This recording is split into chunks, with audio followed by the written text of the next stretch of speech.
case it wasn't obvious from, well, everything about me, I'm what you might call a standard nerd. As decades of movies and television shows will have you know, if there's one thing a nerd like myself enjoys, it's some high fantasy. Now, I would never even dream of disrespecting the name of the grandfather of all fantasy, the literal legend himself, J.R.R. Tolkien. But it's not 1937 anymore. In the modern day, the title of King of Fantasy is certainly up for grabs. And I'd like to throw in my lot with one Brandon Sanderson. And no, not just because we share the same religious tradition.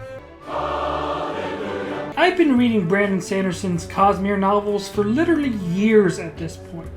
And there are so many incredible things throughout this man's bibliography that would be worthy of a host of YouTube videos all on their own. The thing that's been holding me back from making any is that there's just a lot here. The sheer volume of the Cosmere is, quite frankly, astounding.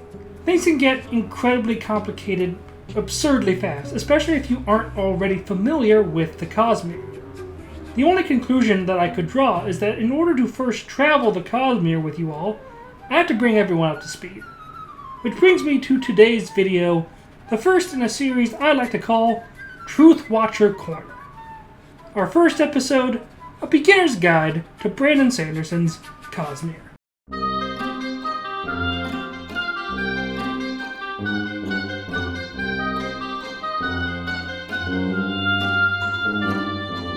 I'm assuming that you clicked on this video because you don't understand who Brandon Sanderson is and why you should even care.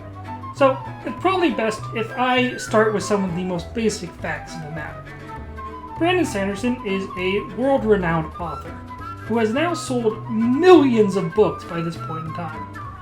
When he's not writing, he's teaching creative writing at Brigham Young University. As a side note, I highly recommend his writing lectures.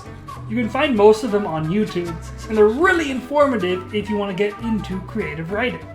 Brandon Sanderson's first book, Elantris, was released in 2005. Since then, he has written 52 separate books, all fiction and all highly beloved. That's an average of 2 full novels a year. Master Tolkien, may he rest in peace, published 29 books in his entire life.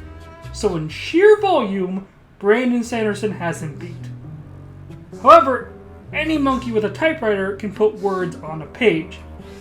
What makes Brandon Sanderson so special? Sanderson's fame comes primarily from his world building and his characters.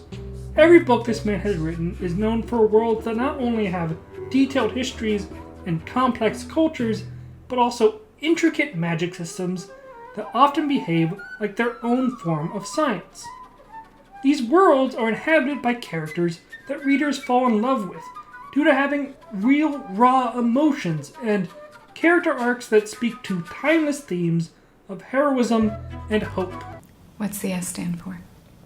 It's not an S. On my world, it means hope. With our subject firmly established, let's go into what actually is the Cosmere, and what books should you even be reading. Cosmere is pretty simple in concept. It's the shared universe that many of Brandon Sanderson's novels take place in. And by universe, I do mean universe. This isn't the MCU that we're talking about here, folks. We're talking about stories that take place on literally separate planets, with characters who often don't even know that other stories are out there, yet they all share a similar cosmology and world-building principles. First, what actually constitutes a Cosmere novel? Because not every book that Sanderson has written is in the Cosmere. As a general rule of thumb, if you're reading a book that mentions the planet of Earth, or any place on Earth, you are not in the Cosmere. Let's get a bit more specific than that. I want to do a quick review of every book in the Cosmere, so you need to know what you should be reading to get up to date. Elantris, the Mistborn Era 1 trilogy, which contains the Final Empire, the Well of Ascension, and the Hero of Ages. Warbreaker, Brandon Sanderson's seminal work, The Stormlight Archive, which consists of The Way of Kings, Words of Radiance, Oathbringer, The Rhythm of War, Wind and Truth, the Arcanum Unbounded short story collection that notably contains Mistborn's secret history and the Stormlight Archive's Edge Dancer novella, amongst other stories. Tress of the Emerald Sea, Yumi and the Nightmare Painter, The Sunlit Man, Mistborn Era 2, the Wax and Wane series, which contains the books Alloy of Law, Shadows of Self, The Bands of Mourning, and The Lost Metal, the Stormlight Archive's Dawn Shard novella, and finally, the White Sand graphic novel, the only book I don't physically own.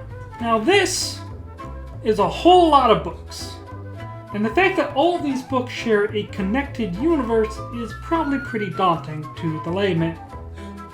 The obvious question then becomes, where do I even start? Answer the question! Luckily, that has a pretty easy answer. Anywhere you really want to. One of the things that makes the Cosmere so beautiful is that you can pick up any of these books as a newcomer. Do you want to ease yourself in with something relatively small and self-contained? Try Elantris or Tress of the Emerald Sea. Both of these are largely self-contained stories that can be consumed with relative ease.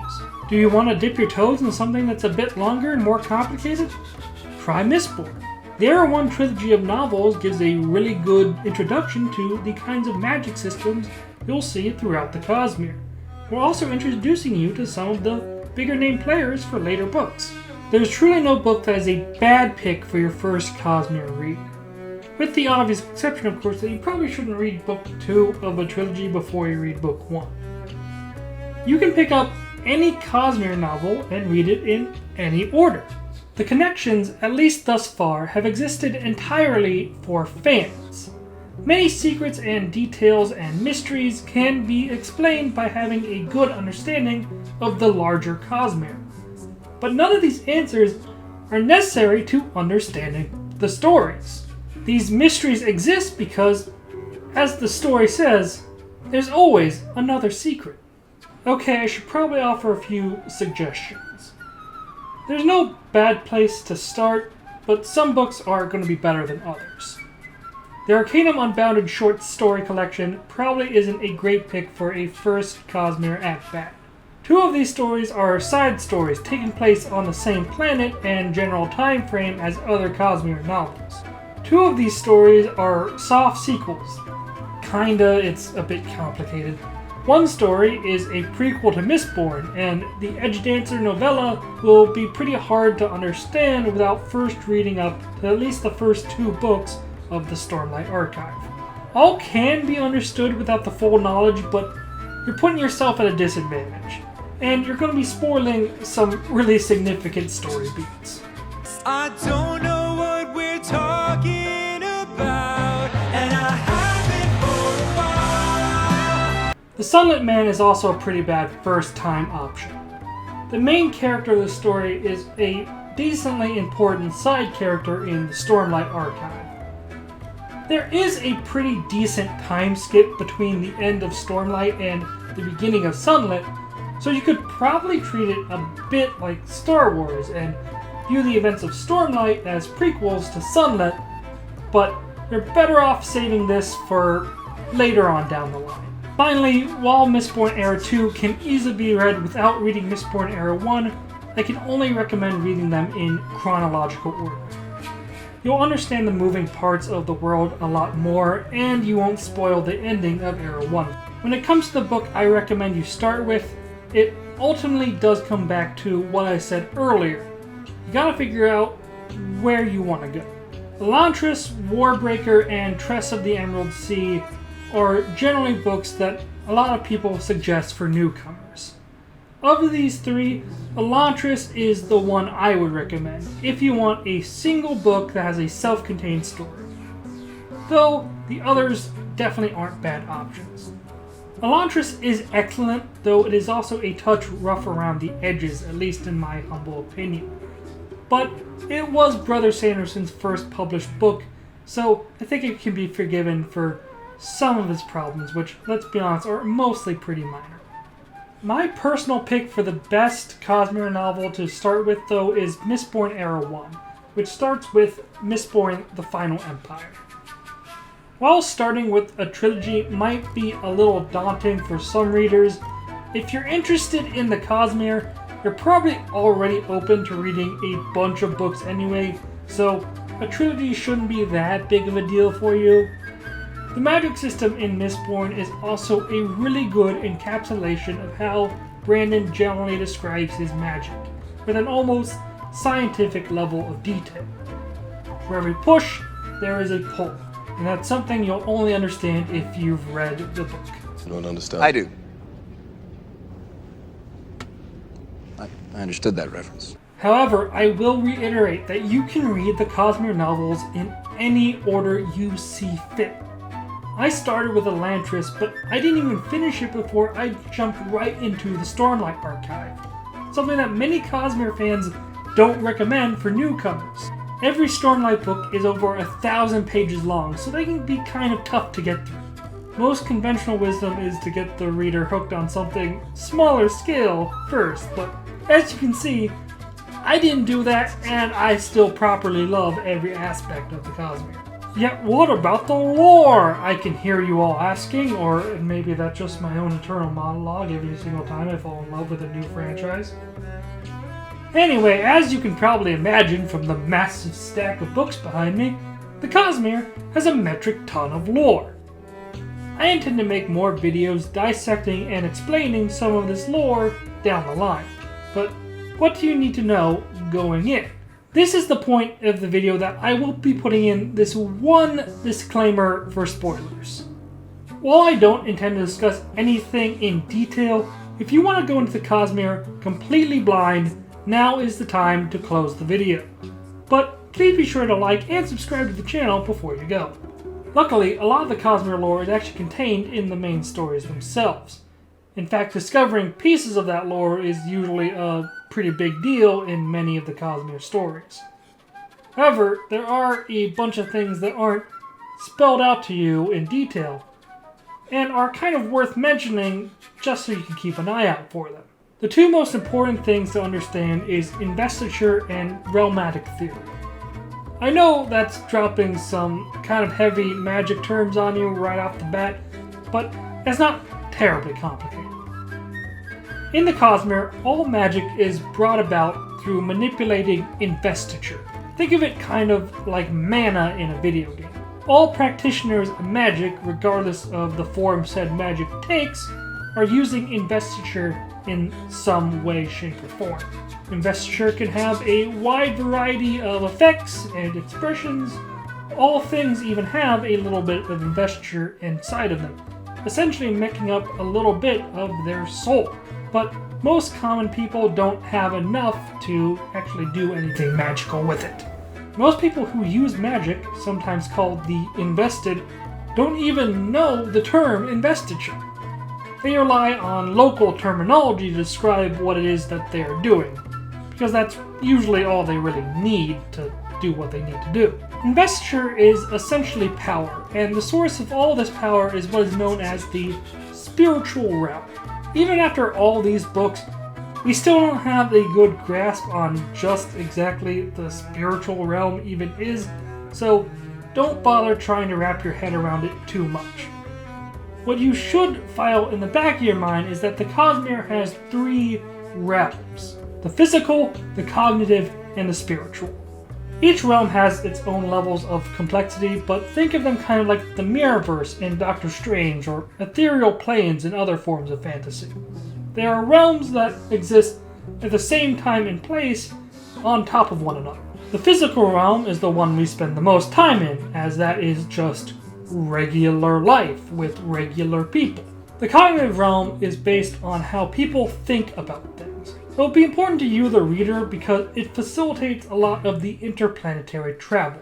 The spiritual realm is the source of magical power, as well as the place where the souls of all things reside. That is a massive reduction of how all these things work, but like I said, you really don't need to know the details just yet. In fact, we Cosmerenauts still don't understand a lot of this stuff. That is a Raffo. Just understand that the realms exist, travel between them exists, and investiture makes the whole thing work. All of this, of course, begs the question, where does it all come from? In lieu of just saying the strange mind of Professor Sanderson, the Cosmere's true origins are still pretty murky. We do, however, know a few basic things that affect nearly every story. A long time ago, and by that I mean thousands upon thousands of years before any of the main characters of any Cosmere book was even born, there was a planet called Yolen, which was the first planet with humans on it, as far as we know. Yolen was controlled, either directly or indirectly, by a great and all-encompassing god known as Adonalcium. It's debated where he came from, and if he even is a he. Adonalcium might just be a powerful magical entity, a primal force of the universe, or an intelligent person given access to infinite power. We don't really know. What we do know is that Adonalcium made most things, and brought about essentially all intelligent life throughout the Cosmere. At some point, a group of 17 individuals came together with a plan. We don't know how, why, what caused them to take this course of action, or even very much information about their lives. We don't even know most of their names. What we do know is that they were all united in a single purpose. That purpose was to kill God. Adonalcium's death is an event known as the Shattering. During the Shattering, Adonalcium's power was divided. 16 out of 17 of the deicide group took a shard of Adonalcium's power. Since 1/16 of infinity is still infinity, these shards became gods unto themselves. Each shard they took up came with a powerful intent behind it. For instance, the man who took up the shard of preservation became bound with an overwhelming need to see things preserved, protected, and stable. I'll do a video soon where I break down these shards and where they are now, but after becoming gods, the shards themselves spread throughout the Cosmere. They initially said they were going to self-isolate from one another, but many of them almost immediately threw that idea out the window. The shards settled on various planets, where they became responsible for the life on said planet. Sometimes building said life from scratch, other times finding pockets of life and taking over. While they can't be blamed for all magic, the overwhelming majority of magical things in the Cosmere is some way related to a shard of Adonalcium. When this occurs, you can guarantee that that shard of Adonalcium is using their particular intent and godly powers to influence things on the planet. You don't need to necessarily know which shard is which going into each story, but you should be on the lookout for godly beings nudging things along the way. Speaking of people to look out for, the last point I want to hit before releasing you to the Cosmere is Worldhoppers. Cosmere is not Star Wars or the MCU or really any shared universe that you're probably already familiar with. We do not have big team-ups and big-name protagonists showing up in other characters' storylines. We do have crossover. This is done through Worldhoppers. Worldhopper is a term used to describe any character who has traveled from their native world to a new one. Most of the time, Worldhoppers are in the background and are usually not major components to the story. But as the years go on and we learn more about the Cosmere, they are becoming increasingly more relevant, with some even becoming main characters of their own books, like with the Sunlit Man. There are a lot of Worldhoppers, each with their own goals, motivations, and morals, so they are worth keeping an eye out for. You can normally note a Worldhopper when someone uses an unusual word or phrase. Curses are a pretty big one. They can also be noted by unusual fashion sense or odd appearances. Since most characters in Cosmere novels aren't even aware of other planets, they will normally treat a Worldhopper like a foreigner from another land that they might have heard of. There aren't many Worldhoppers that are really important to know of right off the bat. In fact, I think there are only two that are really worth discussing. Hoyd and Chris. Chris makes fewer direct appearances, but she's usually responsible for a part of a lot of books. The Ars Arcanum located at the very end. She is an investiture researcher and is trying to understand magic throughout the whole Cosmere. Chris might crop up in a few stories, normally trying to figure out why or how the magic works on that specific planet, and she usually isn't interested in whatever situation the heroes of the story are involved in at the time. In fact, she normally refers to that as local politics. The other important world hopper is Hoid. That's technically not his real name, just his most common alias. Hoid is one of the original 17 who killed Adel Nelson, and he is functionally immortal, likely due to whatever went into the whole god-killing thing. He travels around the Cosmere because of a mysterious promise he once made to always be there, and his exact motivations are unclear. He is usually on the general side of the protagonist, but he's made it clear that if he found the destruction of a planet necessary, he would do nothing to stop it. He's also punched at least one of our protagonists in the face. Hoid is a trickster, a disguise artist, a liar, a sneak, a thief, and has amassed a massive amount of magical abilities from a number of different planets. There is likely no single individual, save the actual shards themselves, who have more magical power than Hoid. Pay attention to where he's at, and you'll find something interesting. With that, I have now given you everything that I feel is worth telling you about before starting the Cosmere. There is plenty more I could go into at this point, but you should have more than enough to get yourself started. The true magic of the Cosmere is discovery. The answers are out there, and you can find them if you're willing to hunt for them. As for me, I will keep seeking truth. Thank you for joining me in Truthwatcher Corner. I'll see you in the next video.